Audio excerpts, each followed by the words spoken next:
Stand here that Joe uses. She has a stand here. I don't know. They're not Don't say anything. Do you need something? Oh, good. I'll just move around. Yeah. She has a stand here because he puts his Bible and stuff on it. Oh, nice. It's on now. It's over there. It's over there in the corner. Oh, I'm good, but thank you. Yeah.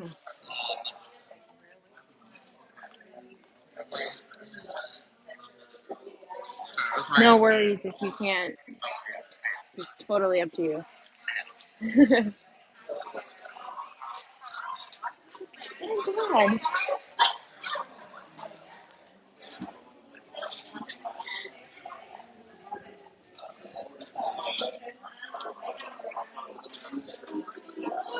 Okay, cool. I guess you can hear me on there, but I'm glad that you can hear me. And once I start, people will probably not be as loud. Hi, guys. I'm Kristen. I'm so glad that you're learning about the Constitution. Awesome. Are you here with your mom, or you just wanted to come yourself, or? Very good. That's awesome. It's already on. Yeah, but I think only Joe's watching right now, so. To like bring it to order. What's the first thing first? Like who starts? Who's starting? Rodney. Rodney. Okay. Do you want me to do it? Yeah, you're used to it. I am used to it. Okay. Who's He's Rodney? coming. Oh, Pastor Rodney. you want me just to wait a second then if he's not? Okay. We'll see if he's coming out right Okay. Can you check and see if I look?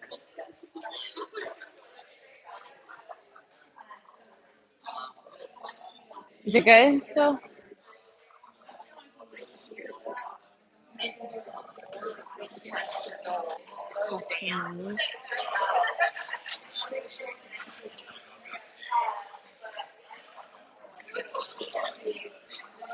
It's probably gonna be better.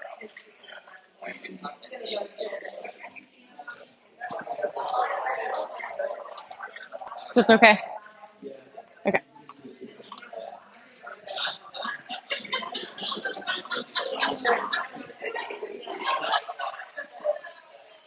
Hey guys, I'm Kristen.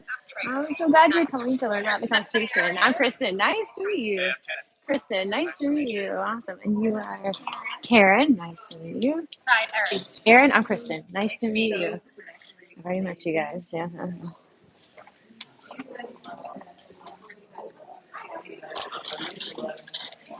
Where'd they go?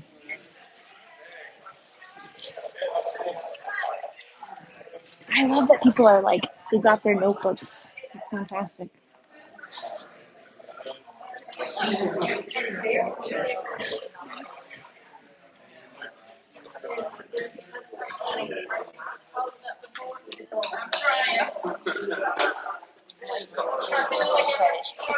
Okay. I'm not going to kick anyone out, that's for sure. Where are you going to sit?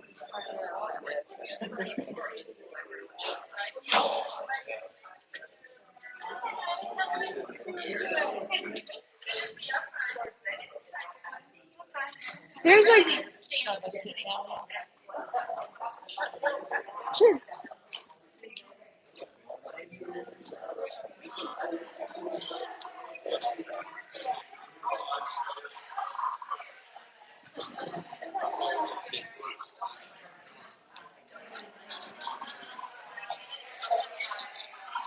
Oh, well, thanks. There's something at the bottom, question mark?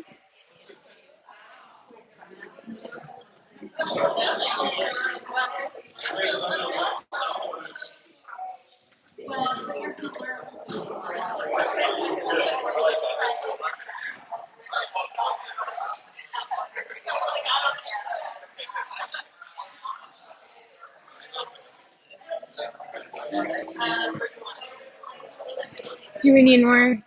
I think I think some girls are coming. They're Once they coming. sit down. Does everybody have a seat? Uh, Everybody's got a seat though? why don't you? Yeah. That's fine. What's his name again? Pastor Knowles. Okay, Pastor Knowles. So I'm just gonna call the order and then Yeah, Bishop Bethel. okay, and then what? Pastor Knowles is going to start with the prayer. Okay, so I'll just say I'm gonna introduce And then Pastor also Knowles. Katie Gibbons is going to talk about Constitution. And he's the pastor of this church, right? Yes. So I'll just say, thank you so much for this Yeah. hosting Thank you for and oh sure, of course. I'm so glad people are here. I love teaching. As I said, I'm so glad people are here. It is, and also I love that people are like sitting at a table so they can take notes. Yeah. You know I what I forgot about mean? pens, but that's okay. Oh, true. Well, I have some pens if people need pens. Yeah, yeah.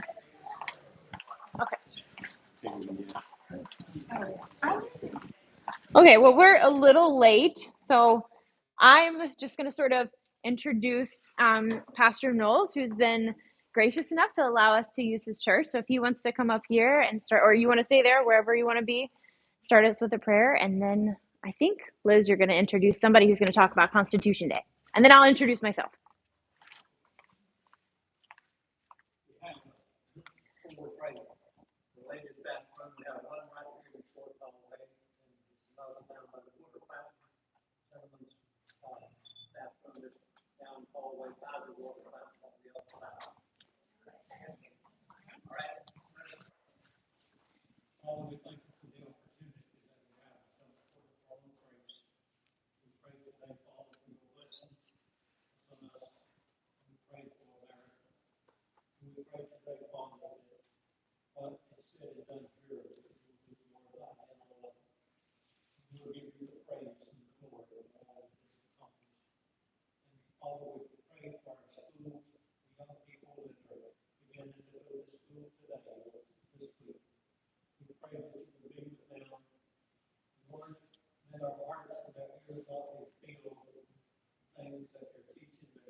Katie Gates is going to share about Constitution Day, which is coming up September 7th.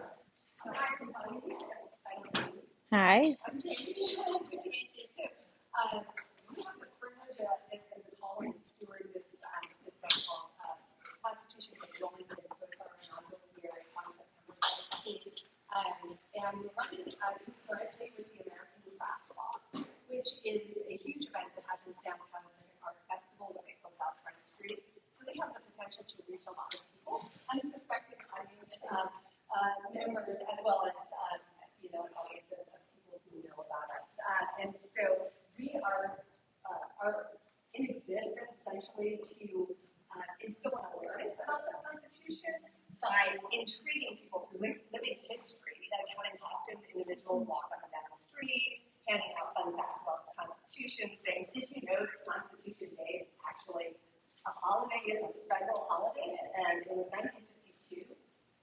Franklin initiated it. Where Constitution Day actually became a federal holiday in 2004 as part of a spending bill. The Congress put teeth to the holiday, and they actually require now, technically, that all federally funded organizations and federally funded schools hold an educational program on the Constitution on the 17th of the week thereof. And when I asked some of our local officials if they knew about it, how do they celebrate the Constitution Day, so students from our biblical citizenship and Constitution Alliance classes could pitch in and help the city and bring it to the students, and nobody really knew about it. So we're like, well, we're going to do something about that. And so there's a small team of us, and we're grassroots, and we're not affiliated, and we're definitely not political and partisan. We're excited about the event because what's been most surprising is we have events and engaging activities. We're making a quilt on site with a sewing circle type theme. We've got a We the People wall where you can draw, right,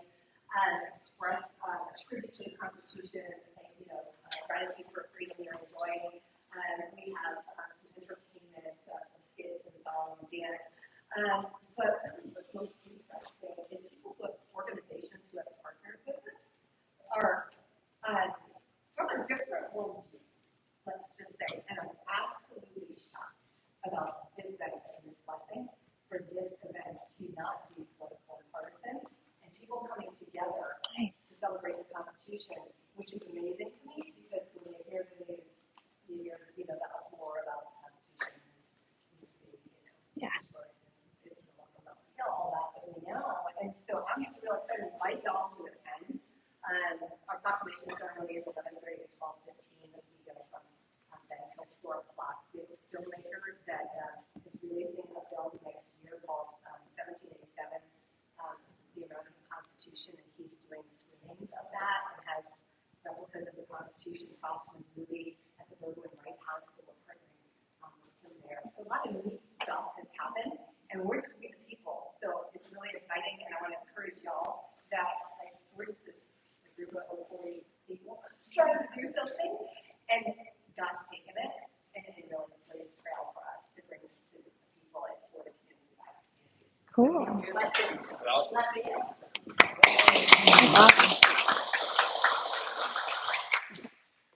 Okay, so I want to thank Liz so much for organizing this. I'm very excited. I'm actually from Winston-Salem, and I've never been to Wilmington before, so this is really cool for me.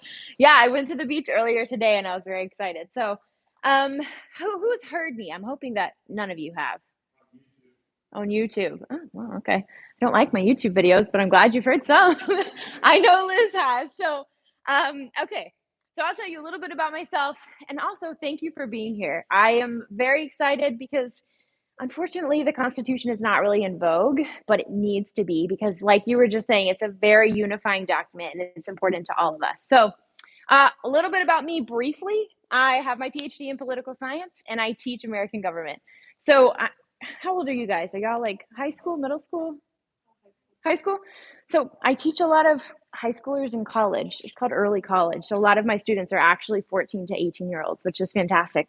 But I also really want to teach any and every American, and I don't really care what party that American is with. And so I want to empower Americans with knowledge, right? Because knowledge is power. So you're also going to have to bear with me. I have an AirPod in because this is live. And so I feel like I'm like halfway here and halfway not here. So if you can't hear me, let me know. Okay. So what really motivated me to do this, to really help educate and inform people on the Constitution, is the fact that when I was in college, I used to see people talk about Obama. Okay.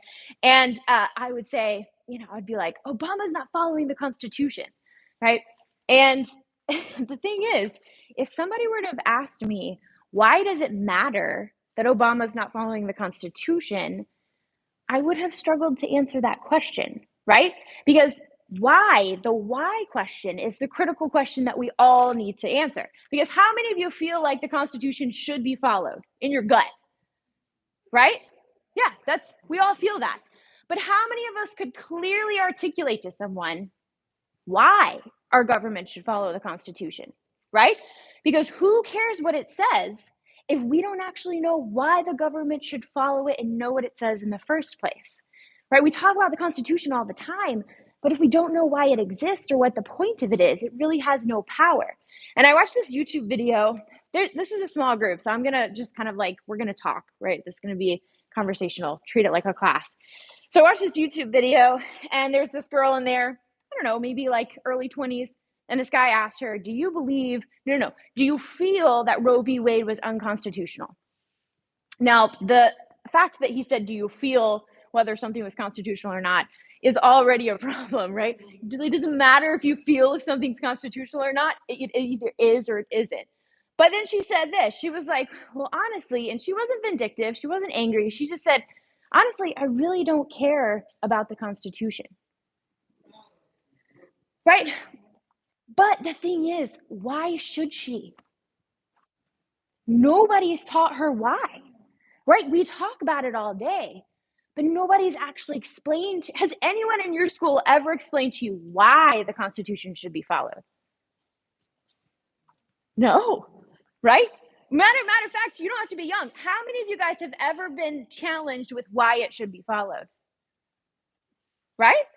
That's critical. That's huge. And this is where it's unifying. So this presentation, we're going to cover a lot, and it's going to be, usually I give the information I'm giving you here to my college classes over like 4 weeks and multiple lectures a week. So we're going to pack a lot in. So if you want to take notes, you want to, ask pause and have me clarify things, that's perfectly fine. But what I really hope is that by the end of this presentation, it's been a paradigm shift for everyone in here, that you leave feeling fully empowered and able to actually move forward and use knowledge in a way you never have before, to direct passion effectively, right? Okay, so I call this our job, government's job, and the Constitution's job. This is my first foundational speech. I don't like to teach beyond this until I've given you this, because everything's based, it's like building a house. I got to build the foundation before I build the walls. Okay, can you guys see this? Can you all see this? Okay, so 4 questions we're going to answer today. Why do we have government? That's a really important question, right? Because don't we critique government all day, every day? Yeah. But you can't really critique government if you don't know what government's supposed to do or not supposed to do, right? There should be some expectations on what is government actually supposed to do. And then why do we actually have a constitution, which is what I was just mentioning? Why does it matter if government follows the Constitution? And then finally, now, because we know why it matters, what does the Constitution actually say? Unfortunately, I can't give you the whole Constitution today. That would be a lot of time, but we'll go over the most important part. Okay, so why do we have government? That's important, right? Because if we know why we have government, then we know what to expect of government. If you go to China, I guarantee you the reason they have government is very different than the reason we have government. Or if you go to any other European, any country in the world, you're going to get a different answer to that. We have some very specific theoretical foundations that our government was built upon. That's what we're going to talk about. That's important for all Americans to understand and grasp. So why do you guys think we in the United States have government? Anybody want to guess? Protect us from ourselves. What was that? To represent us. Okay. To protect our rights. To maintain order. Okay, good. I like all these answers. Okay. So we're gonna rewind way far back. How many of you have heard of Thomas Hobbes? 1, 2. Okay, good. How many of you have heard of John Locke? Okay, interesting. So a lot more John Locke. So John Locke was influenced by Thomas Hobbes. Okay, Thomas Hobbes was born in the 1500s, and he wrote a book called Leviathan, and he introduced something called a state of nature. Now, a state of nature is this idea that we live in a society, well, where there is no society. There is no government. There is nothing that organizes people. People are just sort of at will, free living in a ungoverned world. Okay. So he says, in a state of nature, we have a right to any and everything. Now, how many of you, when I say a right, you automatically know what I'm talking about? The word right is very familiar to your ears. Yes, most people in America. Okay, yes. So here's another question. How many of you could get your rights in a pile and bring them and set them right here for me? No. Why? They're intangible. What are they? They're ideas, right? A right is an idea. And when does an idea actually have power? Yeah, when you have enough people believing in an idea, suddenly that idea has power. So do you think in the 1500s, when Thomas Hobbes wrote of this, a right to any and everything, do you think that people in England under a king had any idea what a right was? Do they experience rights? No. What do you think they thought about? Did they actually own land? No. If the king said off with their head, what do you think it was? Off with your head, right? So what I really want to emphasize, and this is something I'm always trying to emphasize, is just how blessed we are here. The fact that I can say to you a right to any and everything, and this is what I emphasize to my students, is remarkable that you just know what I'm talking about. You just know. Oh, of course, rights. You know what rights are. No, back in the 1500s, people had no idea what a right was. The idea of a right had no power yet. Okay, But he introduced this idea. He said, we have a right to any and everything before government ever exists. Here's the problem. If I have a right to any and everything, and you have a right to any and everything, guess what that means? I have just as much of a right to that shirt you're wearing as you have to that shirt you're wearing, right? So what do you think happens to that type of society? Yeah. So he calls this a state of war. So we end up devolving into the state of anarchy or chaos. So we can't really live like that. This is a state of perfect liberty. And the irony of perfect liberty is that in a state of perfect liberty, there is no liberty. And so now John Locke says, well, I'm going to introduce the idea of private property into this scenario. How many of you are familiar with the term private property? Okay, yeah. So the interesting thing is about this is that my students, my American students, I don't care if they're liberal or conservative, who cares? Every time we bring up private property, they're like, yes, my property, right? It's a very familiar American thing. I had a French student, she was an exchange student, and she didn't really know what private property was. Very unfamiliar to her. So this is something very uniquely American. When I say, why do we have government? This is what our government is built on. And I know we're rewinding way back, but it'll all start to come together when we get to the Constitution. So he says we have private property. What's private property? It's my body and it's what I work for. But here's what happens. Let's say that I plant an apple tree and my apple falls from the apple tree and you take my apple. What do you think I can do to punish her?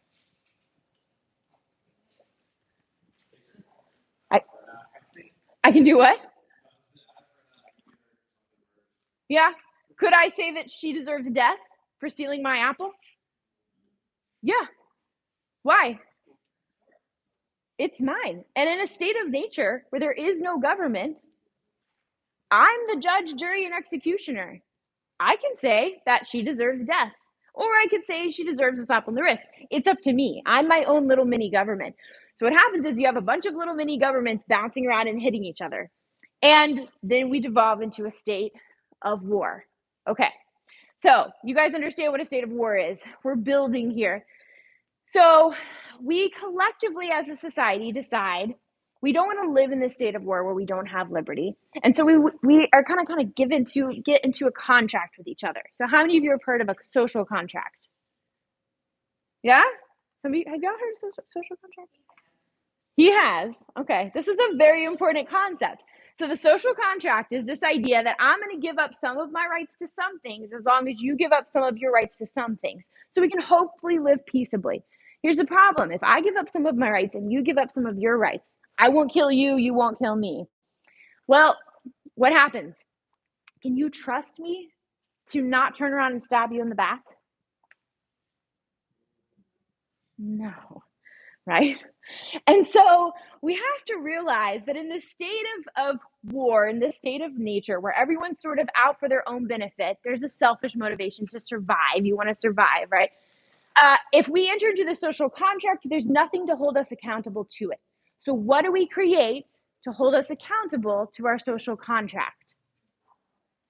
What's that? Yes, but who creates the laws? Government. So why do we have government? It's very simple in the United States. We have government to protect us and our private property from each other. That's it. That is what our founders used to create the government we have. Simple as that. You go to Europe, government exists to provide healthcare. You go to some other countries, government exists to provide this, that, and the other. The United States, this is why we have government, to protect us and our private property from each other. But here's where things get really interesting, and this is one of my favorite parts. So we needed government, right? Because we are going to kill each other, and we live in this state of chaos and anarchy. So we need government to protect us and our private property from each other. But what do? We take the same flawed people that need government, and where do we put them? We put them in positions of power. This is the issue that our founders always dealt with, right? So now we've got government made up of the same flawed people that needed government. And so the founders wanted to avoid, with everything in them, this concept of arbitrary power. How many of you guys have heard of arbitrary power? I really am trying to reinsert this in our conversation in politics. Liz knows that I'm always harping on arbitrary. So how many of you have heard of arbitrary power? 1, 2. Anybody want to throw a guess of what that means? What's arbitrary? Sporadic. Yeah.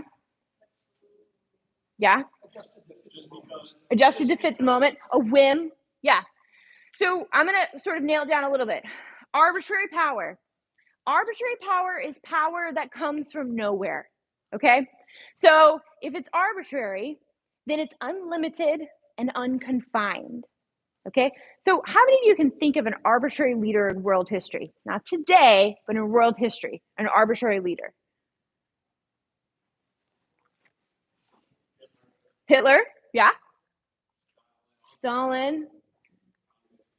Yeah. Rewind a little bit. Okay. Julius Caesar. What about Queen Elizabeth? Yeah. Just because they use their arbitrary power in ways that we would consider not bad doesn't mean they didn't have the power to do whatever they wanted to you. And this is where I really want you guys to get this. Is the fact that I can mention the phrase arbitrary power and you don't even know what I'm talking about is remarkable. Because throughout world history, guess what all governments have been? Arbitrary. This is all anyone has ever known. Government is power, and that's it. Everything stops at government. So what government says goes. That means if government told you off with your head, off with your head. If government says I'm going to take the property you live on, guess what? That property is the government's now. This is what everyone's experienced always. And this is why this is such a unifying argument. Because let me ask you, how many people in the United States want an arbitrary government, a government that can do whatever they want to you? Guess the only group of people that do. Government. Yes. So when I go speak, guys, there's one group of people in the audience giving me dagger eyes. The government. Yeah. They hate this because I'm empowering you to start actually paying attention to what they're doing. So arbitrary power. I hope you guys take this, just if you don't take anything else, if you take this one concept and run with it, always remember arbitrary power. Okay. So our founders wanted to avoid arbitrary power. We don't want arbitrary power. So we know that we create government to protect us and our private property from each other. But here's the real question. What protects us and our private property from government? Right? All right. So this is where things get fun. So why do we have a constitution? Okay. So I want you to think about this. We created government, yes, to do a job for us. So in this scenario, who's the employer? We are. Who's the employee? Government. Okay, another question. How many employers, I'm sure some of you own businesses, how many employers hire someone and they don't give that employee a job description? Right? Right. But how many of us, when we put a politician into office, just think they can do whatever? Here's another question. How many employees would be motivated to know, much less follow their job description, if they know their employers don't even know it?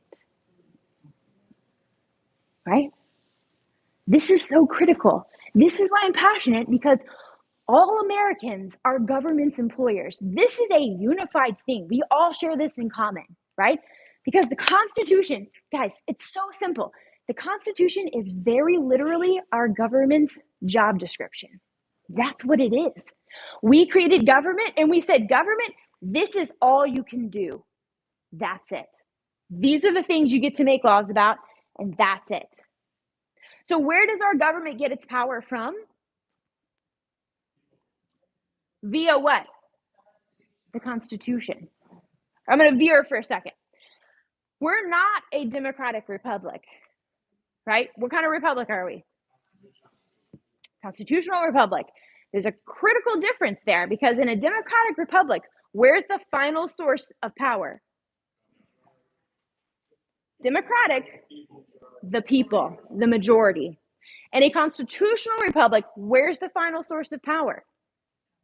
The Constitution. And that was a critical thing because what's the problem in this whole scenario? Who's the problem? People. So just because we created government and we don't trust government doesn't automatically mean we trust all of the people, right? People can be just as bad. The majority can be just as bad. Guess who elected Hitler into office? The people. So very literally, we're a constitutional republic, which means that, what does this mean? It means that if we demanded government to do something like maybe throw Japanese Americans in internment camps, guess what government's supposed to do? They're supposed to protect us from ourselves because of the Constitution. So the Constitution exists not only to protect us from government, but also to protect us from ourselves. So I just want to make sure you guys get that critical difference. So the Constitution is the final source of all power in this country. It gives our government power. So it defines the power and it confines the power by defining the power, right? All power that our government has comes from the Constitution. Hence, it's not arbitrary. So why do we have a Constitution? Very literally, to protect us and our private property from government. Why and how? Because it's the job description for government. For the first time in world history, there's a document that actually tells government no. Which when I'm teaching about this, I want to emphasize so much as I possibly can. Guys, do you realize how revolutionary that is? That we actually have something that tells our government no? That it protects us from our government? There's literally a standard outside of government in this country that governs our government, which means that the government is not the final source or the final say. The Constitution is, which protects us from government. An example I give to my students is I say this. Let's say you're in your house and the FBI barge into your house one night. No reason, just barge in, right? What are you going to do? Well, in the moment, you're probably going to freak out. But what are you going to appeal to protect you from those FBI agents in the coming days? The Constitution. Now imagine that same scenario happens and there is no Constitution. Guess what? Government can do whatever the heck it wants to you because it's the last source of power right there. This is why the Constitution is so precious, and this is why I want to teach it. So this should be easy now. Why does it matter if our government follows the Constitution? This is why it's so important that we know this question, because who cares what the Constitution says if we don't understand the monumentally important reason for it? How many kids know anything that I just said right there? Right? Of course it doesn't matter to them because they don't realize it's the only thing protecting them from an arbitrary will above them, lording over everything they do. Right? So why does it matter if our government follows the Constitution? So let's think of it this way. Let's just step through it logically. If the government derives its powers from the Constitution, so all the power it has comes from the Constitution, is that power arbitrary? No, it's confined and defined. Okay. But let's say it does something outside of the Constitution. From where does it get the power to do what it just did? From where? Nowhere. If it got the power from nowhere, what kind of power is that? Arbitrary. So if it can do one thing, you're good, you got it, you're getting it. If the government can do one thing outside of the Constitution, what does that mean? It can do anything. No, it can force you to do all it wanted. If the government can do one thing outside the Constitution, that means it can do anything. Anything. Yeah, that's arbitrary power. The power to say, off with your head. Well, why? I don't need a reason or a justification, right? That's arbitrary government. So without the Constitution governing government, to whom do we appeal to protect us from government? This is where theory matters. What is your understanding of government in the first place, right?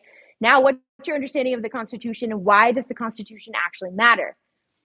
So now we're going to get into some actual sort of meaty, nerdy stuff. I'm going to look at Article 1, Section 8. How many of you guys know what Article 1, Section 8 is?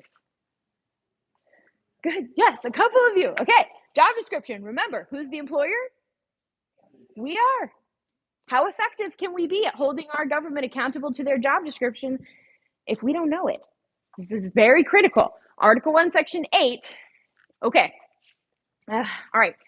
Can you guys see that? It looks so tiny. Article 1, Section 8. What does it do? It defines the power of Congress. It's called enumerated powers. How many of you guys have heard of enumerated powers before? A couple of you? Enumerated powers just means listed out powers, specific powers. Now, why do I care to look at the listed out powers of Congress and not any other branch of government? Because Congress was considered the preeminent branch. So I want to sort of burst a little bubbles here. How many of you were taught growing up that our branches were equally powerful, like equal power in branches? Yeah, I was taught that. Sorry, Mom. It's not you. It was the textbooks. It was the textbooks. That's just what we grow up thinking, right? But that's not at all how the founders created it. And they called Congress the preeminent branch. Why would they call Congress the preeminent branch? Why do you think? They're closest to the people. Yep, that's the first reason. What's the second reason? What does Congress do? What does the legislative branch do? Legislate means to what? To write law. Yes. So why are they the branch that writes law? Yes, but why are they the ones given the power to write law? You just said it. Well, yes, but it's because they're the branch most directly connected to the people. And if we're going to be following laws to protect us and our private property from each other, we better have the most direct influence over the branch that's making the laws that we created all government for in the first place, right? So it's this circular reasoning. It's the branch that makes law because it's the branch most connected to the people, and it's the branch most connected to the people because it's the branch that makes law. Think of it this way. It makes law. The executive branch does what? It executes what? Law. So what would the executive branch have to do if there were no legislative branch? Right? What about the judicial branch? What does the judicial branch do? It applies law. So it applies what? Law. So what would the judicial branch have to do if there were no law?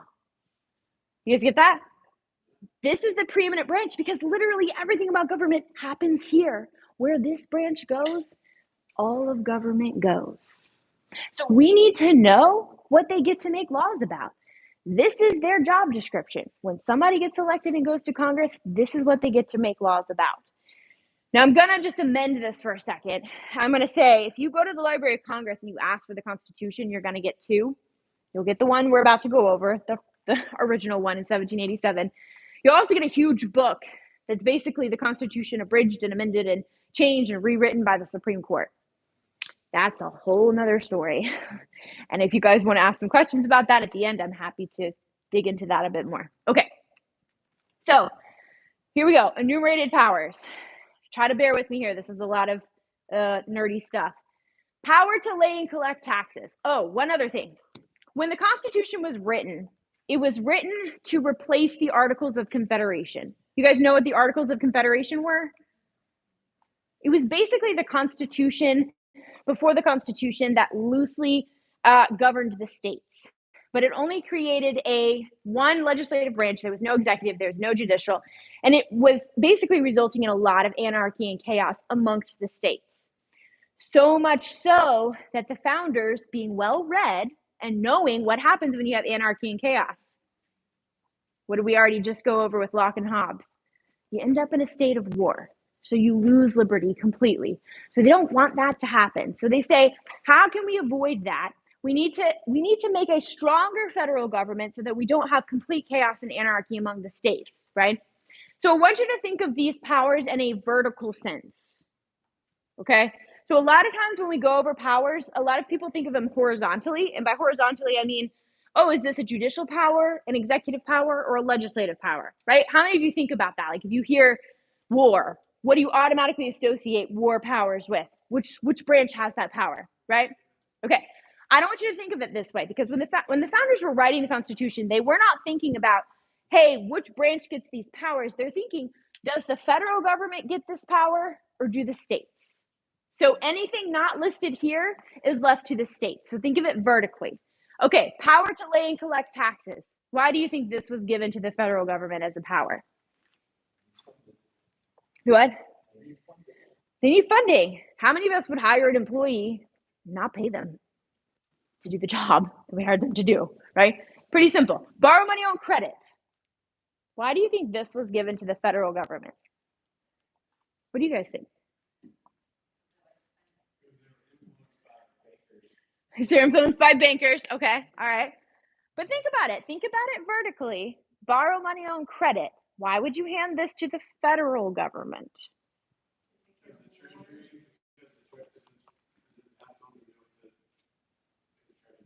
Okay, yes. Good, yes.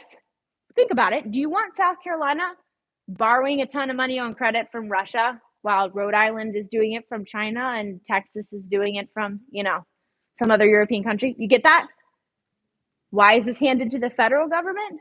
Because you need some sort of unifying way of handling this particular power, enumerated power given to the federal, not the states.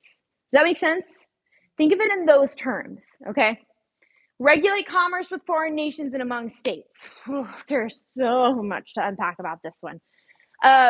Regulate commerce.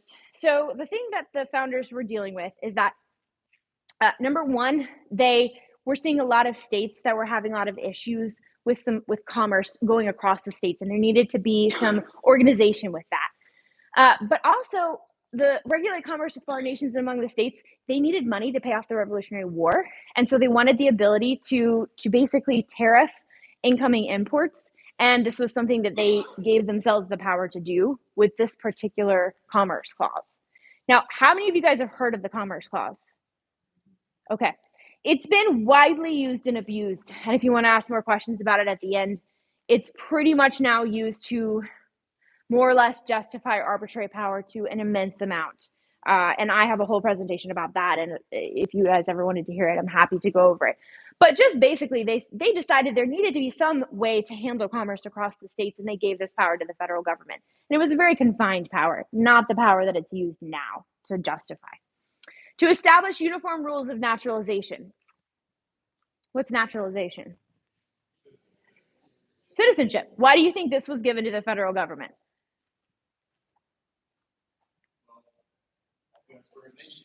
Right. Yeah. It'd be a bummer if you came into Texas or to South Carolina or North Carolina and you were just a citizen of that state only. So this was something that was given to the federal government to allow them to make laws about, to coin money and regulate the value thereof. And it's pretty simple, right? Why do you think this would be given to the federal government? Yeah, you don't want to have currency that's all different across the states.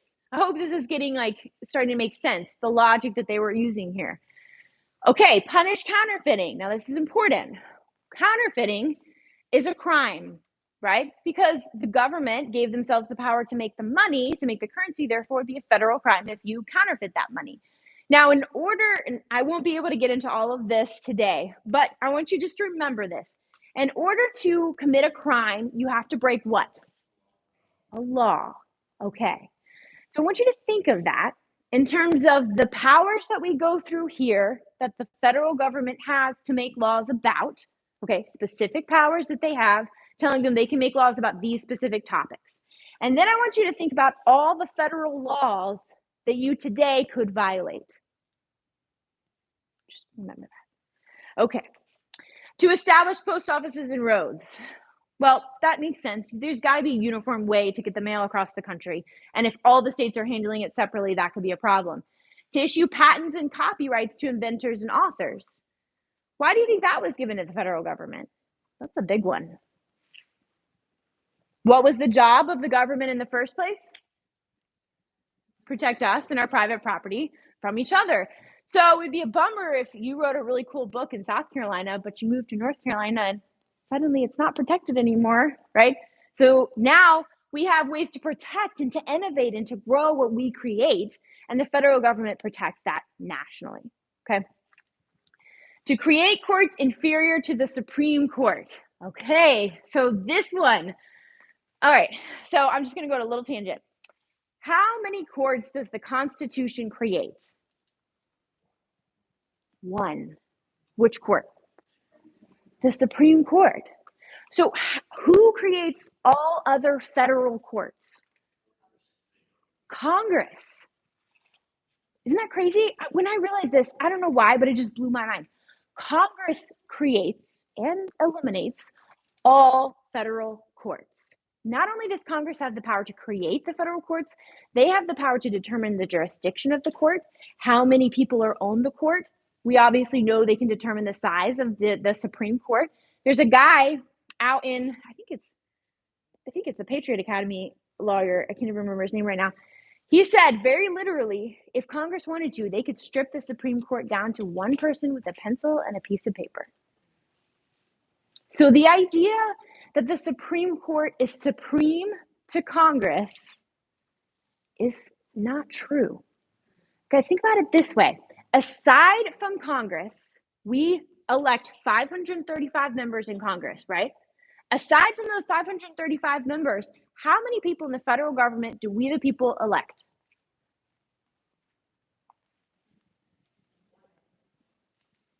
Just the president and the vice president. That's it.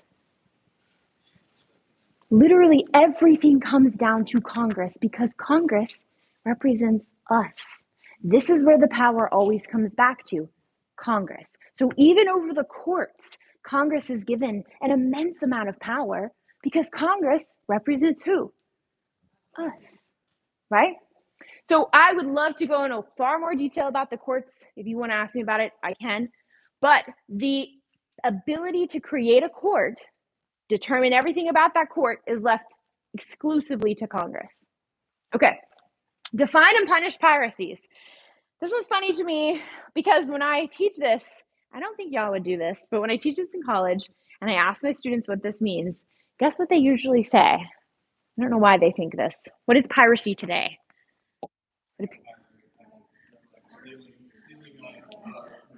Yes, that's what they say. They're like stealing things online. No, back then there was no piracy in that capacity. So what does it mean? It means crimes on the seas.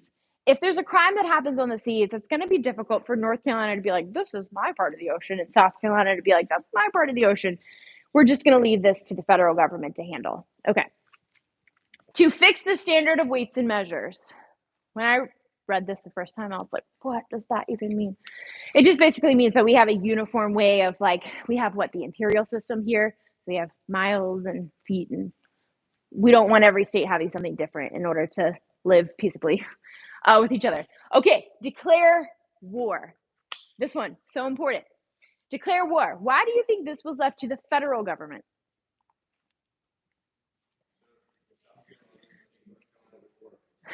True, yes.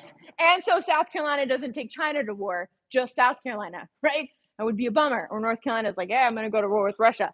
Nah, we don't really want that happening. So they were brilliant. So normally in most countries, who handles war making? Who handles war declaring? Yeah, the executive. So our founders did something very unique, and they left that power to Congress. Why would they do that? So let's think about it. We have the House, right? Who's in the House? You have 535 members, and what's the age that you can be elected in the House? It's 25. So you're younger, okay? You're in the House, you're younger. How long are you there for? 2 years, okay? And you can be elected every 2 years. You're younger. It's the House. And so they're going to be much more directly connected to your desires, right? If I'm elected every 2 years, I'm going to be paying attention to the citizenry much more. I'm also younger, so I'm a little more maybe, gung-ho. I'm going to do things a lot more quickly. So I'm more easily moved and swayed by the public's whim. Okay, now I've got the Senate. Senate means what? It comes from a Latin word called senis, which means old and wise. I know, but senis. Okay, the idea was they're older in the Senate, 30, okay? I know, probably at the time, 30 was pretty old. So 30 years old and up. All right. Now, who elects the senators or who elected the senators at the time? The state legislatures. Yes. Furthermore, it's staggered elections, right? And how long does a senator stay in office? 6 years. And it's staggered. So you only have a third of the senators going up every 2 years, which means that you can't replace the entire Senate at once. So you've always got some measure of, what's the word I'm looking for? Yeah, stability. You have some age and things like that. All right, so you've got the states represented in the Senate with older, hopefully wiser people who are not as easily swayed by the people, okay, more insulated, counteracting the younger, easily swayed, moved by the emotions of the people, House. And if you're going to go to war, guess what? You got to get the people and the states all on board. You got it? It's brilliant. Brilliant. So, declare war. Left to Congress. Federal. All right. Now, if Congress has the ability to declare the war, then they're also given the ability to wage it. So they're given the ability to raise and support armies. Now, this is an interesting one because there's a lot of debate about this. Should we have a standing army? Why do you think the founders would be very hesitant or reticent to have a standing army? What have standing armies been used for throughout world history? Yeah, to oppress their own people usually, or conquer the world and oppress those people as well, right? So they were not really super excited about a standing army, but Hamilton and some of the people who fought in the Revolutionary War were also very concerned that if we didn't have any form of military defense, liberty could be threatened just as much by the outside as it could by the inside. And so what they did is they actually put a kill switch in this power. And the kill switch is Congress, to this day, has to vote every 2 years to keep the army existent. So every 2 years, they decide that they're going to keep the army existent. Now, it says to raise and support armies. What does to raise mean? To by law create. And what does support mean? To by law fund. So we have a Congress that has the ability to create and then to fund an army with a kill switch for every 2 years. Now, to provide and maintain the Navy doesn't have a kill switch because they were less concerned about oppression from the Navy as they were with the Army, apparently because it's in the ocean. And then obviously they didn't know that planes existed, so there's no Air Force. But it goes without saying. To provide for the calling forth of the militia. Now, this is where things get interesting. How many of you guys have heard all the billions of debates about the militia? Yes? People talk about, well, what's the militia, so on and so forth. So classically speaking, what the militia was the state had their own military, which we call the militia. And a militia was more or less, I'm farming, I'm, hoeing my yard. A rebellion, an insurrection happens. I go get my gun, and then I go fight and save whatever is happening in my country, right, with the militia. Then I come back, and what do? I put away that gun, and I get back to doing farming. So it's very different than what? An army, a standing army is what? Somebody that's constantly doing what they're doing at the army level. A militia is somebody that just exists in a time when they're needed. Some people say, what's a militia? The National Guard. You could argue that. You could say it's you could just say it's the armed citizenry. But basically, it's the people as a whole that could be called forth by Congress if there's an internal insurrection. Does that make sense? Which is very critical. It's not to go abroad, but if there's something internal, Congress has the power to call forth the people, usually via the states. Okay? And if you wanted, we could go into that a whole lot more, but that's not what I'm here for today, is to get into every single one of these. Finally, to exercise legislation purchased over all places purchased by government. What do you guys think that means?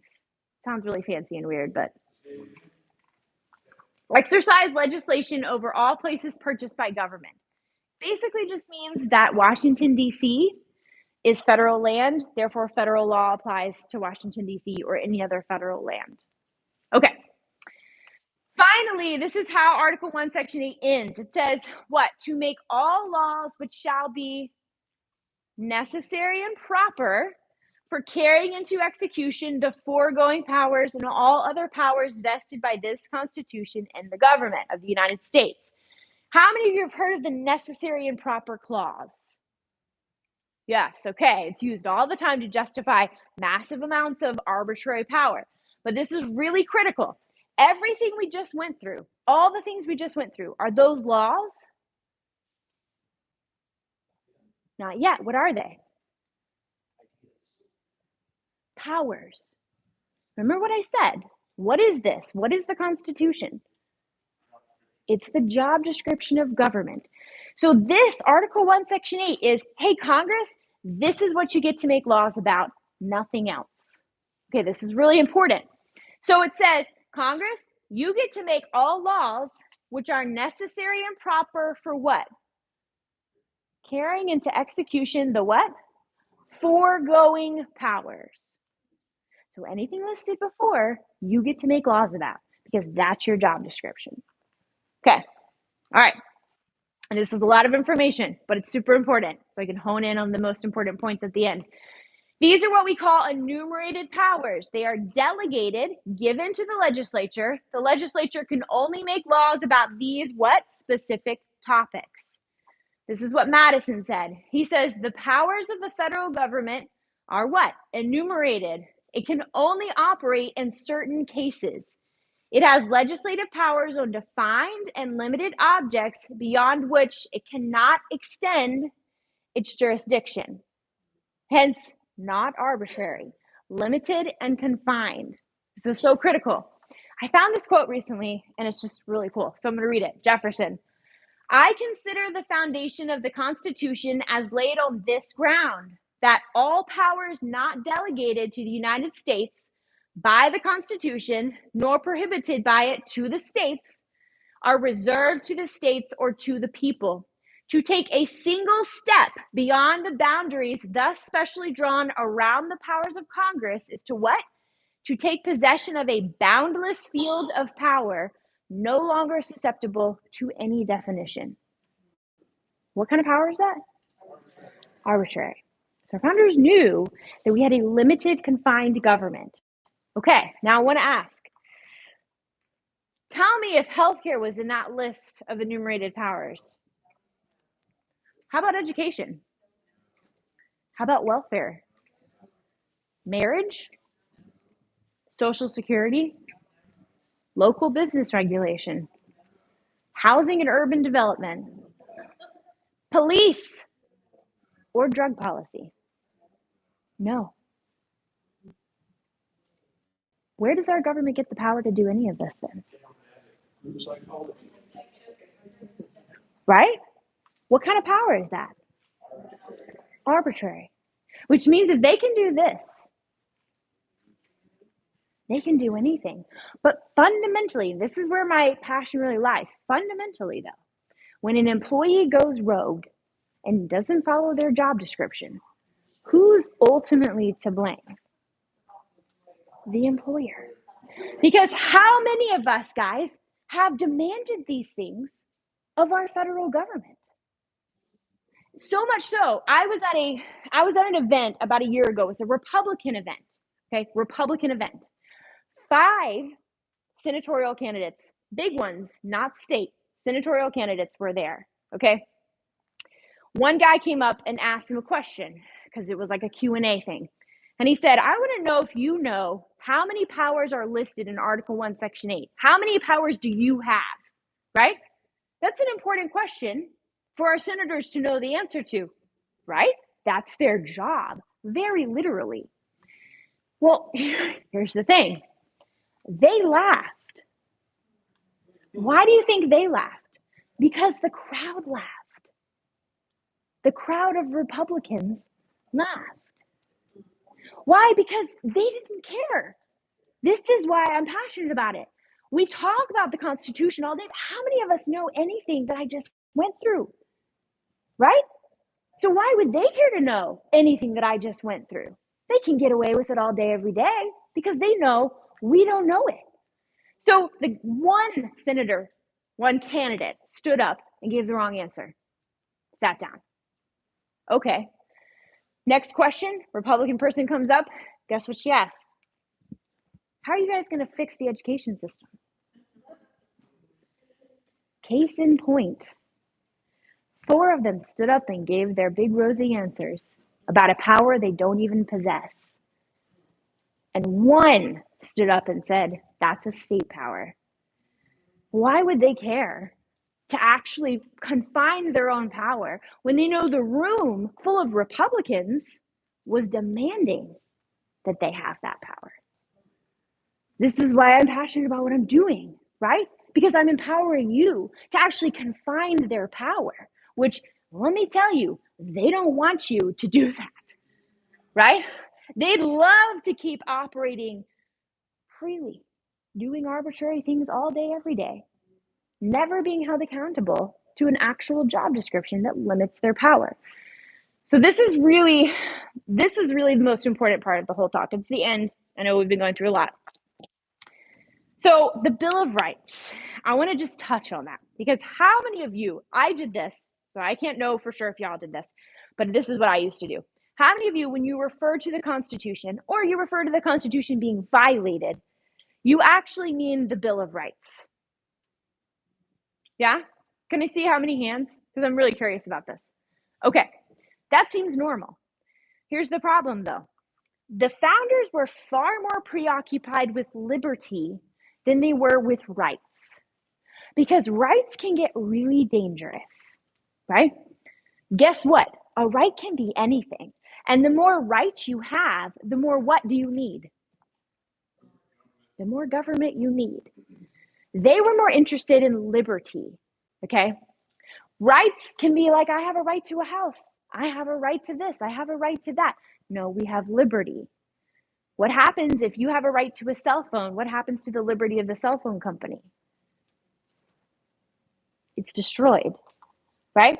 So keep that in mind as we go through this. We have liberty. This is a huge quote, and I'm so sorry, but I can't say it any better, so I will read it to you. This is written by a guy named Gary Lawson. He has his PhD as a professor at law at Boston University. He explains it brilliantly. If you can't see it, just listen, and if I'm going too fast, let me know, okay? So try to really grab this. This is a huge paradigm shift, at least it was for me, but I'm hoping that this really resonates and y'all leave completely changed in how you look at government.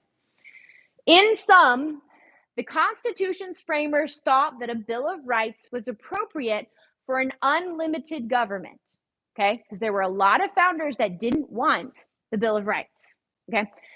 So they thought it was appropriate for an unlimited government, but not for a limited one like the national government created by the Constitution. The Constitution accordingly sought to secure what? Liberty through enumerations of powers to the government rather than through enumerations of rights to the people.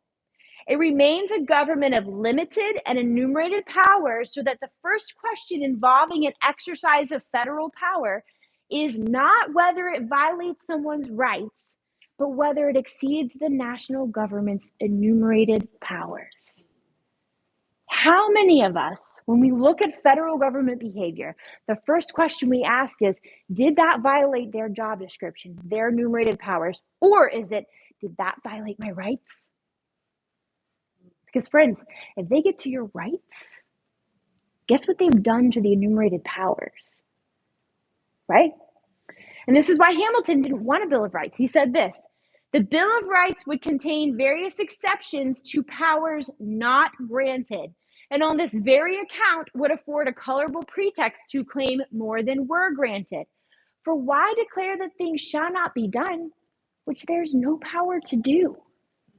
Guys, how many times did you see in those enumerated powers that would allow our federal government to ever violate your guns in the first place or your free speech?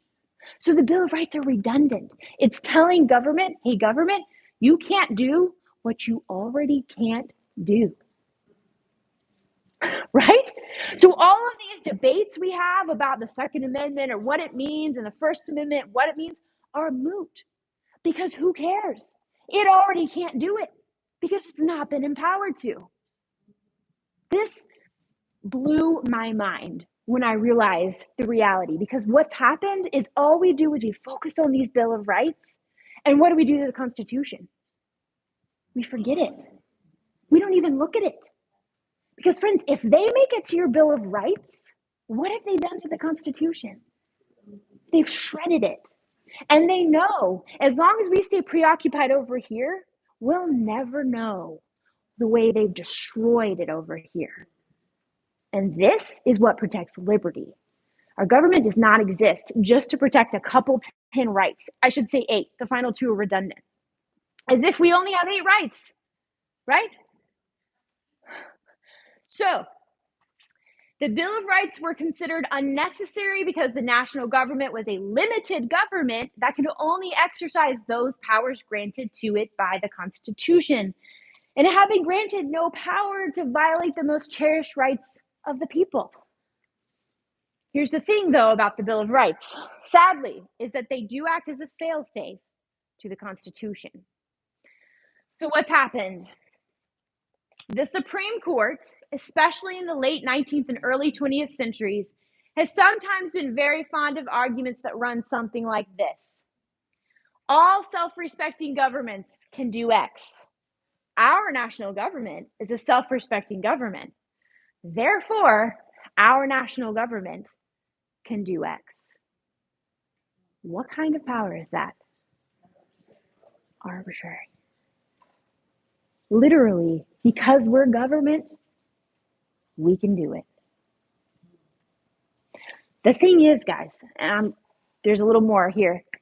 This is a unifying argument. Because let me tell you, I teach this in school. I teach this in college. And I have kids that have Black Lives Matter shirt on and Trump shirts on. And they all get this. None of them want a government that can just do whatever they want to them. None of them. So much so that when they write the answers to their tests, I ask them things like, talk about a certain specific law that's been passed that's unconstitutional, something like that. I have had students write, the Affordable Care Act is something I like, but I know that it's unconstitutional and therefore arbitrary, therefore I don't want it. Guys, do you realize how mind-blowing that is, right? Because suddenly it's not about the issue anymore.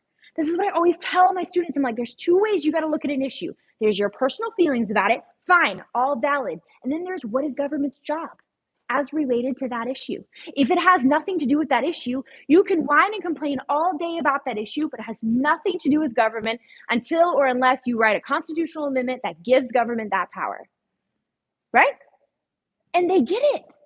And so now they don't feel like they're violating their deeply core held beliefs because they can still like the idea of affordable health care at the federal level and realize that the federal government doesn't possess the power to do it.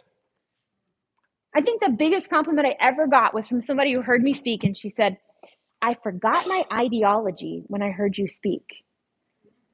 Because this isn't about ideology. I have very strong feelings, but it has nothing to do with whether the Constitution has imbued my government with the power to do that. Because if it hasn't and government does it, it's arbitrary, and that means government can do whatever it wants to me.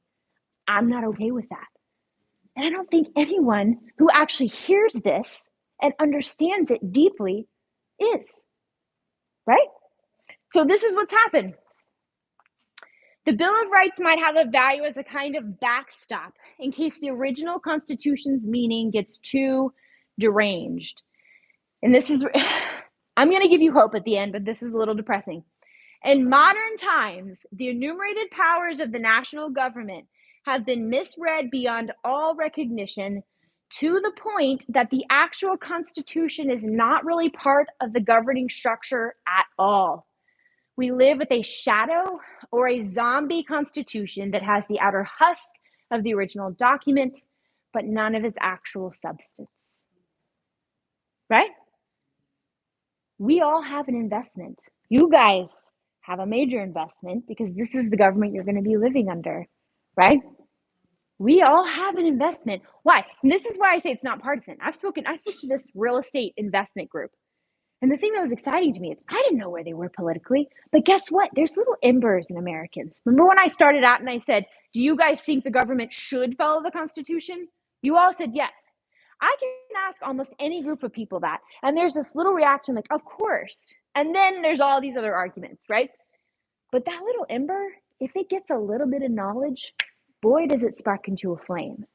Because we know we don't want a government like what people dealt with throughout world history, where the government can do whatever the heck it wants to us. We don't want that. But guess what? If we don't know their job description, that's what they're going to do. And they're going to push and they're going to push and they're going to push as far as they possibly can, as long as they can get away with it. This is why I really want to help empower y'all, so that when you start talking to politicians who come and they give their big fluffy speeches, how many politicians do you hear just say the same things over and over again, right? All these talking points. 90% of them aren't even part of their job, right? So really cool thing. There's a group, I'm from Winston-Salem. There's a group in Winston-Salem, and I've spoken there so many times. And there's this guy who was running for Congress, and he was talking about how he was going to fix the education system and all this stuff. And I had a guy who's heard me speak a lot, and he rose his hand. He's like, I want to know if you'll commit to abolish the education system federally because it's not part of your job description. And the guy was like, oh, he never really heard that was even part of his job description. He's all, stuttering and stuff. And this lady who's also heard me speak a lot, she turned and looked at me and she goes, that's arbitrary power. That's arbitrary power. I was like, yes, right? This is how we actually see change. You start holding the fire, hold them to the fire. They're going to feed you junk food all day. And as long as we demand junk food, that's what they're going to feed us. When they say things like, I'm going to do what's good for the people. Have you heard that? I do not want you doing what's good for the people, because guess what? What you might think is good for the people might be locking up half of them because they're vaccinated or unvaccinated, right? That's completely arbitrary. That's what kings do. You might be blessed to have a benevolent dictator one time, and he does good, right? Who defines good? That's why all we care about is this individual capable of knowing and following their job description? That's it. Hard stop. Right? I'm nerding out a little bit, but I'm going to finish in a second. So this is something else I want to at least sort of help empower you with. When we engage in debates with people about topics that the government doesn't actually have the power to do, guess what we've just done for that person? We have actually, yes, we've legitimized the assumption that the government actually has this power. So this is what I say a lot. I try to bring it down to real world for my students. Let's say that I hire you to work at Chick-fil-A. Okay, you're my cashier, and I'm paying you $15 an hour to be a cashier at Chick-fil-A. But for some reason, after you clock in, you go help the poor. Now I'm paying you all this time to go be a cashier, but you're helping the poor. And then you and I, the next day, a couple days later, we start debating about how well she's helping the poor. You see the problem? So whenever you get into a debate with someone about healthcare, abortion, marriage, all of those topics we already went over, and about how well that should or shouldn't be done, you've just confirmed to that person, hey, guess what? Yeah, that is a federal government job. Not, hey, I admit there's all different things, there's all different problems with healthcare. I appreciate your concerns, but my concern is I don't want a government that can do whatever it wants to me. And right now, if they take that power, they not only can do that outside of their constitution and job description, they could do anything. Do you want that? Suddenly, the argument isn't even about the topic anymore. It's about whether or not government has arbitrary power over them, right? Light bulbs go off, changes happen. All the walls that they put up go down because they realize you're not invalidating their concerns and feelings, but what you are invalidating is their lack of knowledge and understanding about what government's job actually is. 100%.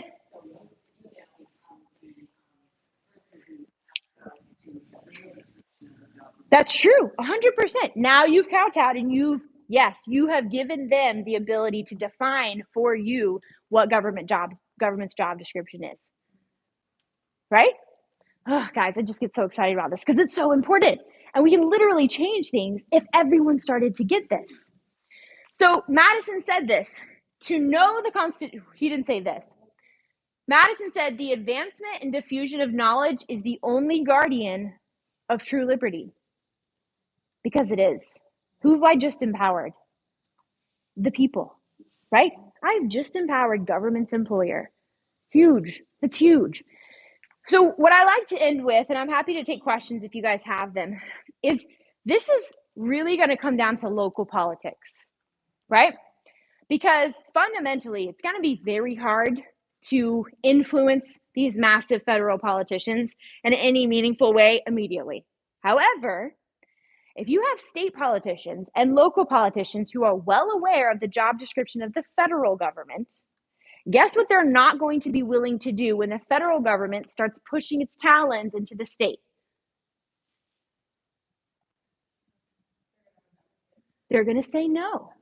They're going to say, sorry, I know your limitations, and you don't have the constitutional authority to do what you're trying to do, right? If you empower local politicians with that knowledge. Now, how many of you guys think that local politicians know much of what I just went through? Right. No. But that's where we come in, right? We have much more direct contact with our local politicians, our police, our sheriff, our mayors, our boards, right? Our school boards, our city councils. All of these are very important positions that will fundamentally affect whether or not liberty is protected in our state. And if you start to spread that to all the other states, massive changes happen at the federal level because the federal government suddenly realizes they can't just shove and push the states around because the states are fully aware of the job description the federal government has. State governments have their own job descriptions, right? Here's the issue, though. What the federal government has done, and it's been really sneaky about, is that they say, well, I know I can't actually legislate on education. So I'm going to pass a bill legislating on education, but I'm going to say, well, I can't actually enforce it.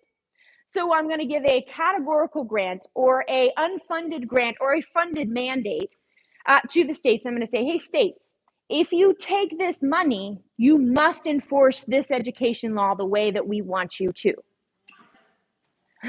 Yes. And so what's happened? We, the people, we see money. And what do we pressure our local politicians to do? We want them to take it, not seeing the thousands of strings attached. So now we have states hooked on federal money, so much so that it's almost impossible for them to say no anymore, right? There's this ridiculous thing called I can't remember what it's called. It might be called a categorical grant. It might be called a categorical grant, where basically the more poor people a state has, the more welfare money they get from the federal government. So what is the state incentivized to do then? Have more poor people, right? It's all mixed up and whacked out. Why? Because the Constitution was completely violated in the first place, right? So anyway, I could go on and on and on because it's so important. But if you guys have questions, I'm happy to take questions.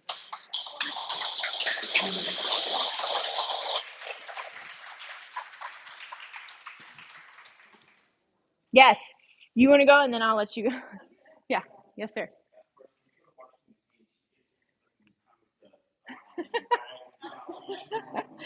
I would love to. They might not like this lesson, but I would love to.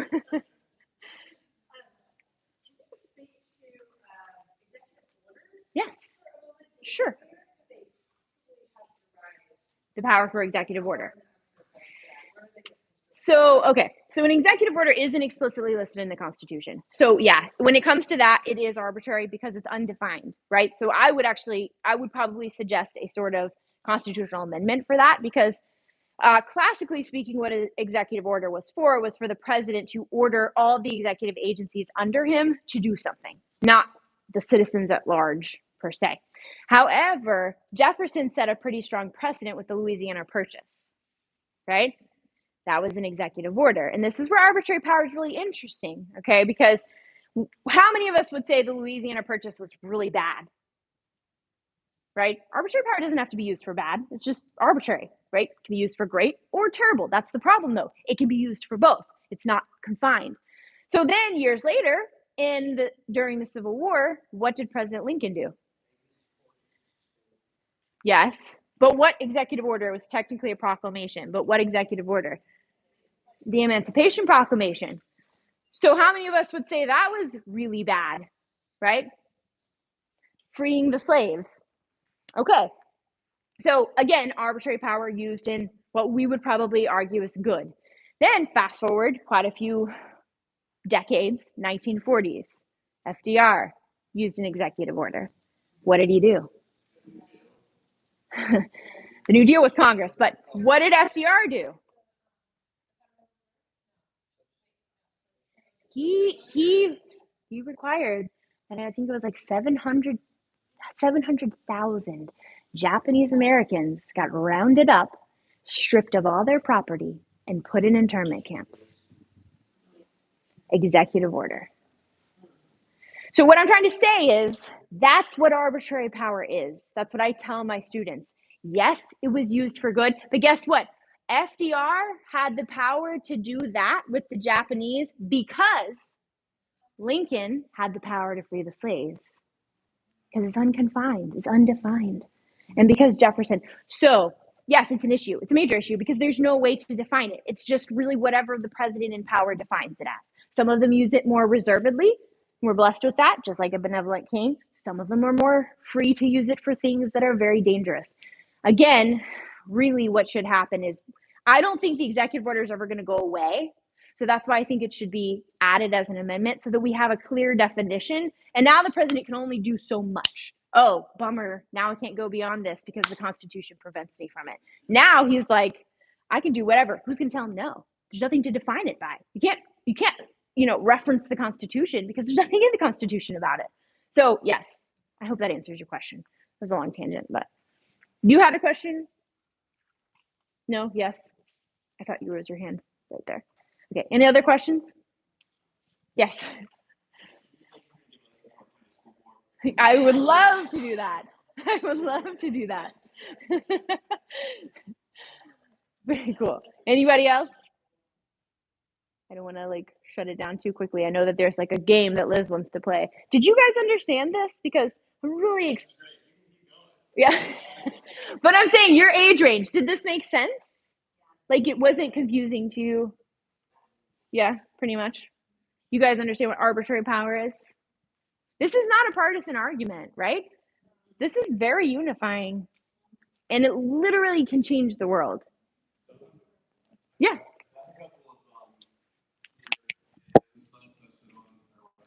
Oh, cool.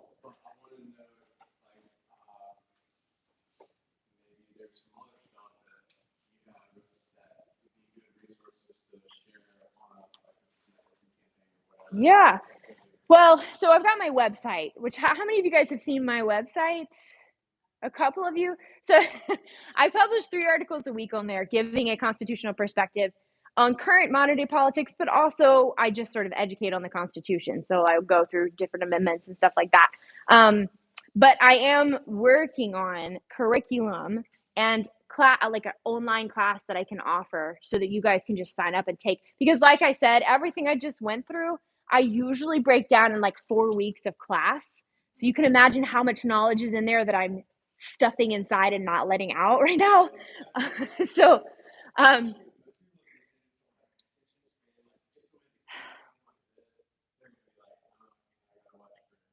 Right.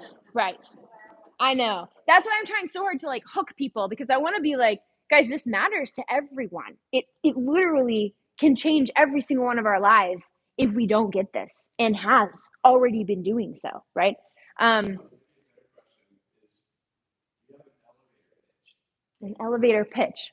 I don't know if I do. Liz, do I have an elevator pitch? I don't know if I've used it with you. I would probably start out by saying, do they know why the Constitution matters? And do they feel that it matters? And if they don't, because I can tell you, I've given this presentation a lot. 99% of every group I've ever spoken to has no answer for why the Constitution matters. But 99% of the groups I speak to feel in their gut that it does. And so suddenly there's this oh, well, why does it matter? I'd like to know that. So it's probably part of my elevator pitch, something I could work on. Yeah. Oh, I love you saying that. Okay, let me say. Okay, yes, yes. And this is what I say. The alternative, which is an arbitrary, unconfined government, is far more antiquated. Who cares? Who literally cares? It's a standard. Who cares if it's racist, sexist, whatever? It is a standard that tells government no. And until you give me a better option, your alternative is to go back thousands of years to something far more antiquated and have a government that can say off with your head simply because it's government. You tell me which is more antiquated. Our Constitution is revolutionary. There has never been a time in world history where there's been a document so powerful written that confines government power. That's what's new and revolutionary. Their ideas that it's old and antiquated are ridiculous because the alternative is very old and antiquated. That's my answer to that.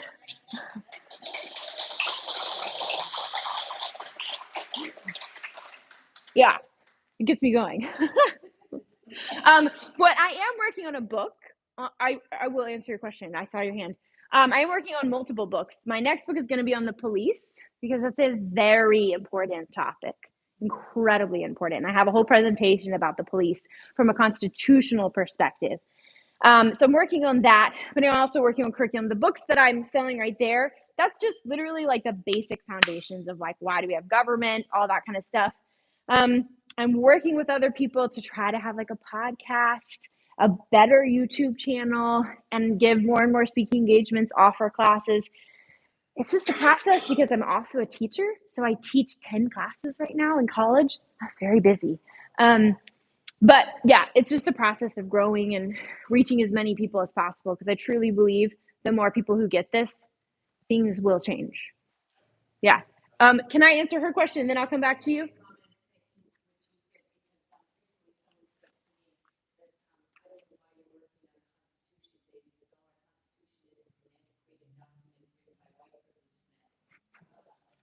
Who cares if it was written by white privileged men? It confines government power. Give me one better or live under a king, right? It's ridiculous. I don't care. Of course, they weren't perfect people. Who cares? It's made by people, flawed humans. The whole entire reason we have government is because we're flawed. And the whole reason we have a constitution and ambition, counteracting ambition, is because government's made up of the same flawed people. Yeah. Yeah. Anyway, you were going to say?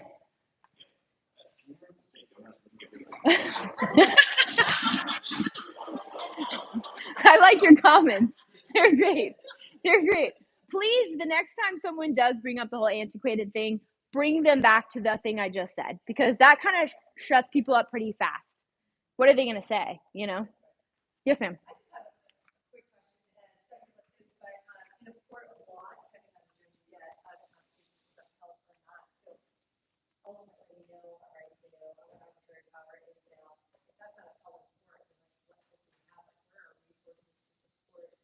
Yeah.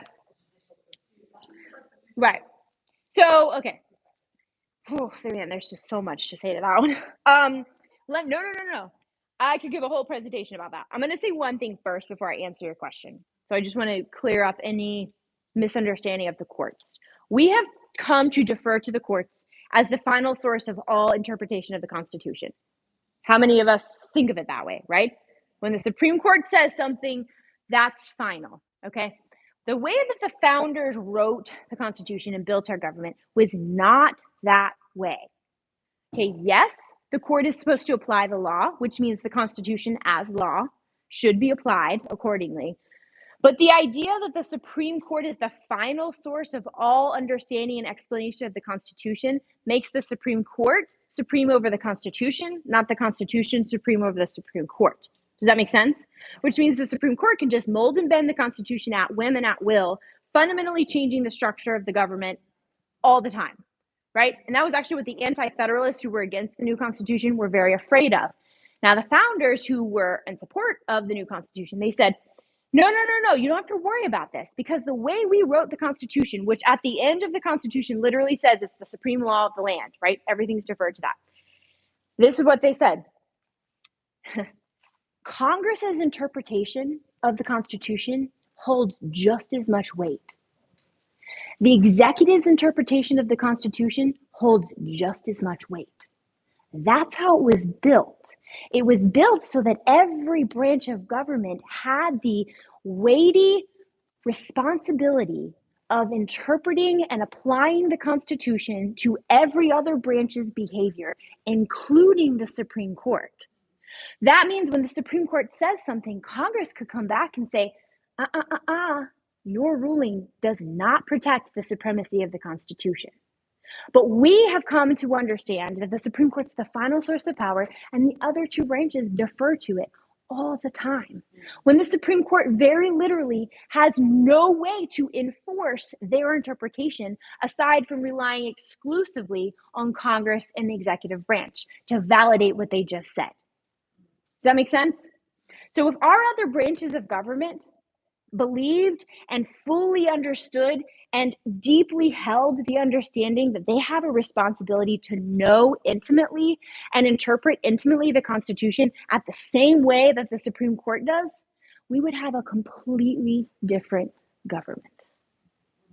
It is just as much Congress's job to hold the Supreme Court accountable to the Constitution as it is the court's job to hold Congress and the executive. That's the way it was supposed to work. So this idea that the only way we can appeal and win anything is by going to the court and hoping that the court sides with us with their constitutional interpretation is in and of itself flawed, and it actually sort of builds this assumption and validates it and then weakens the other two branches who just go along with it. When in fact, these other two branches can do so much to protect the Constitution and protect us. That's huge. Now, what do? So that's a whole nother thing, right? It's not going to be an easy one and done process. Part of this is going to have to be slow. Education is a huge thing. This is what I can do. I can't give you a fast, quick fix, but what I can say is if we raise up a generation of kids that get this, you're going to start having people in Congress, both at the state and at the federal, who understand the power they have. Because the courts have taken an immense amount of power, far more power than they were ever given, so much so that they're, to me, the scariest branch of government. And yet they have Wizard of Oz power. It's Wizard of Oz. It's 9 old people.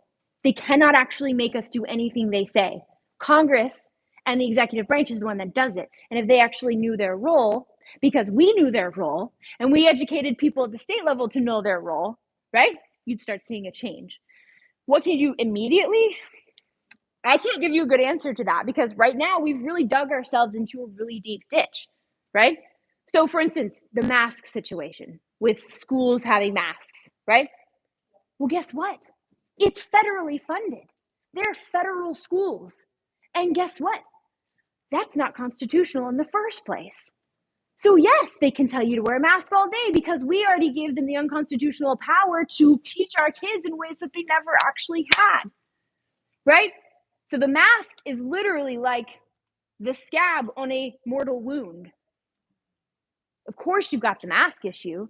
That's just one tiny little issue of the big, deep problem, which is that we have federally funded and run schools that can do whatever they want to our kids because they're federally funded and run unconstitutionally. We have to really start stripping all of this down, and there's no quick fix to it. But we need to have educated young people, educated people so that when they get into these positions of power, they actually use it with the reverence and the trepidation that they were supposed to from the very start, right? Because I can guarantee you, how many of you could with full confidence say that you know your congressional representative studies deeply the Constitution because they know that they hold the weighty responsibility of not only just relying on lawyers and the courts to interpret it all, but that they actually hold that responsibility too. And it's just as important and just as powerful. How many of you can say in full confidence that about any of your representatives? Right.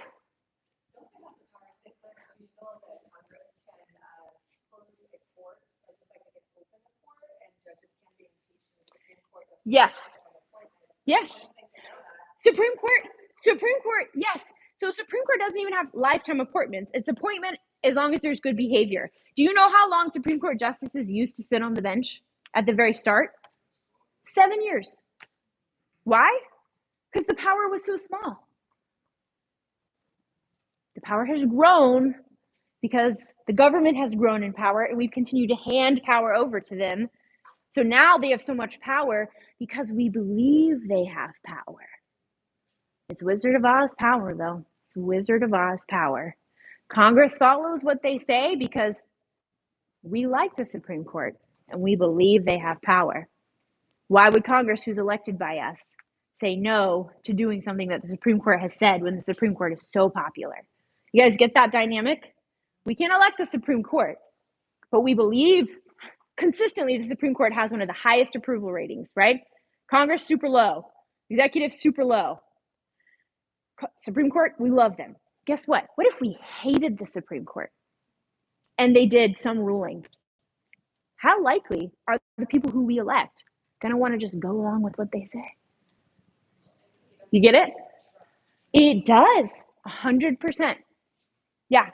So I'm not saying that the Supreme Court doesn't have an important role, but what I'm saying is that role should be balanced with equally important roles of interpreting the Constitution with the other branches and the states counteracting each other. That's the way it was supposed to work. Ambition counteracts ambition.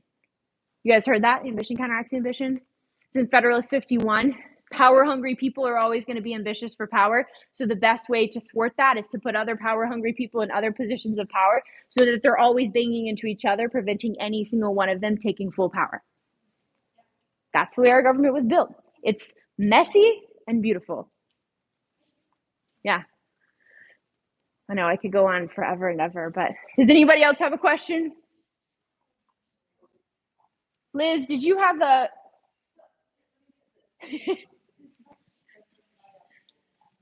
Does anybody feel like it's pretty hot in here? I'm just like, I want to say thank you so much for coming. If you guys are interested in my book, they're over there. They're $5,000. I'm just kidding. They're $10. They're right. They're $10. My mom will be over there. You can pay card or cash. And if you just want to like put your email down, you'll be on my email list and you'll hear about things that I'm doing or any books I'm publishing or anything like that. And if you have any groups that are interested in hearing this or hearing other ones of my presentations, let me know. And I would love to come speak for you guys. It's been a privilege to speak for you. So I think Liz has a game. Thank you. Oh, cool. This is going to be on my YouTube page. So if you go to Liberty Bell's YouTube page. Yeah. So thank you.